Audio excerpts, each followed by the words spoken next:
Rewiring of brain. Rewiring of brain அப்படி என்னன்னு பார்த்தீங்கன்னா வந்து for anybody to see the success they have to have the good habits.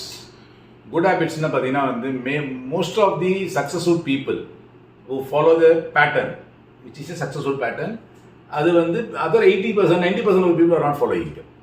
So அப்போ நம்ம success ஆகணும் அப்படின்னா என்ன பண்ணணும் அப்படின்னா நம்மளுடைய existing old very bad patterns அதை வந்து we have to start erasing and then we have to relearn things of the good habits.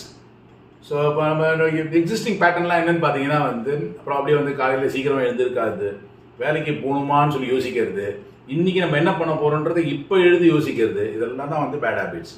So இதெல்லாம் வந்து எரேஸ் பண்ணிவிட்டு we have to start learning the good habits which is good for the success of any individual. So I wish you all the best to your futures. Erase your bad habits and relearn the new habits. Thank you.